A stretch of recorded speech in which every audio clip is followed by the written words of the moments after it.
Hello and welcome. My name's Ben Hales with Transform My Poker, and today I'm going to be talking to you a little bit about how to 3-bet more frequently.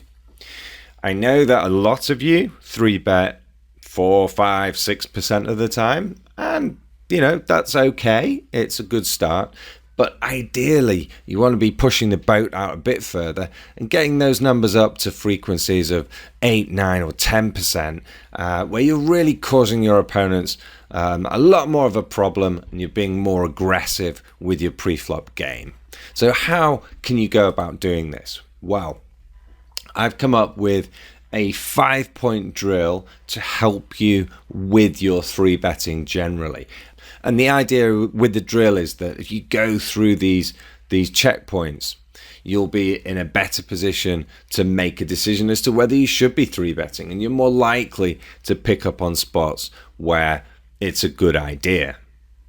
So what are these 5 points? Well, firstly, the question, what's the raiser's range? This is absolutely vital. You can't hope to start 3-betting without understanding what the raiser's range consists of. The second point is to categorize the villain. This is where you identify what type of opponent it is. Whether you're playing live or online, you should be able to say, okay, this guy is tight, this guy is loose, what kind of range has he got, but also what kind of player is he? How's he likely to react to a 3-bet? How's he likely to play post-flop? Then the third point is to think about the players who are sat behind you, because they're important too.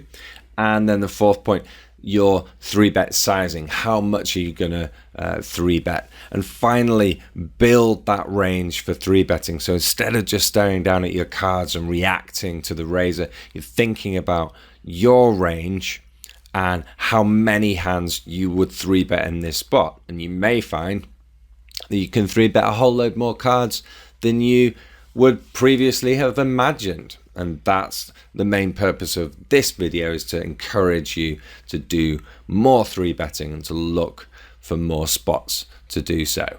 Okay, so just going through these 5 points in a little bit more detail.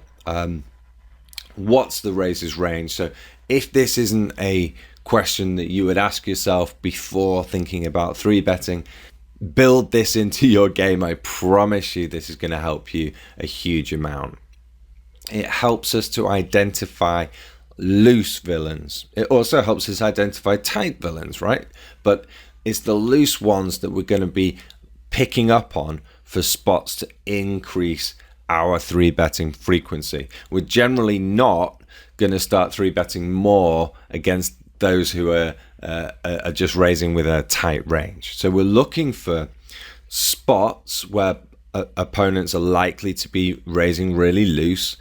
So villains sat on the cutoff and button, they're going to have generally quite loose ranges. Therefore, we can loosen up our 3-bet response.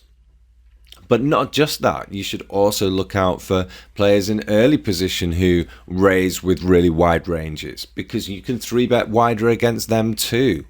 Okay, so look out for as many loose villains as you can and think about your overall response, and specifically how often you can 3-bet, because quite often you're going to be able to include more hands in your 3-betting range. Second point, so categorize the villain. Yeah. So not only are we thinking about what his range is, but is this guy a maniac? Is he a calling station? Is he just a really good loose aggressive player? Because we can then think about how we're going to plan our route through the hand. I've given a few bits of advice on the slide. So against a maniac or against a calling station, we can choose lots of thin value hands. These opponents are not going away. They're going to call with worse hands really, really often, and we should not be afraid of building the pot against them. Against a solid lag, we might choose a wide polarized 3-bet range. So once again, we're choosing a few more hands than normal to 3-bet with. But instead of choosing extra value hands, what we're doing is we're adding in a few combinations of, say, ace 5 suited, ace 4 suited type hands, maybe a suited connector, but hands that are maybe not that great to call with, but hands which we can use in our 3-bet range, okay? And then the other strong hands we can just call with, right? We're still folding the majority of our hands, but we're being clever about not just 3-betting with really strong hands, you know? We're building a balance to that range. And then finally, a villain who folds too much to 3-bets. We can add in lots more bluffing hands, and against this type of villain, you don't even need to worry too much about the hands. You just need to look at the spots. So you're identifying moments where you think your opponent is going to fold really often to a 3-bet. And in that case, you can often choose lots and lots of different hand types. Okay, so the third point was to think about the players sat behind you. I'm not going to go into much detail on this. It's a pretty straightforward point, but you ought to be considering it. If you're in early position thinking about a 3-bet, there's loads of guys sat behind you. You've got to be really careful with your 3-betting strategy. You can't go too crazy. But if you're sat on the button, for example, you're in a really good spot to do some 3-betting. Look out behind you. How are the blinds going to behave? If they do a lot of folding, then that's good if you're bluffing. If they do a lot of calling, that might be okay for your value hands. Okay, so just think about who the guys are sat behind you. The fourth point was to think about your sizing. Again, I'm not going to go into great detail here, but there are times when a larger sizing for your 3-bet is going to generate a bit more fold equity, and that might be to your advantage. There are other times where slightly smaller sizing will get more action. So if you're desperately wanting to get called, then don't go too big on your sizings. And you might argue back and say, oh, shouldn't they always be the same? Well, yeah, maybe strictly they should, but the truth is that you're going to get away with a little bit of manipulation here, okay? So don't be afraid of altering your 3-bet sizing, unless you're playing against opponents really, really regularly at a high level. Okay, final point was to build that range. And I haven't given you a bunch of ranges in this video. That's not the purpose of this video.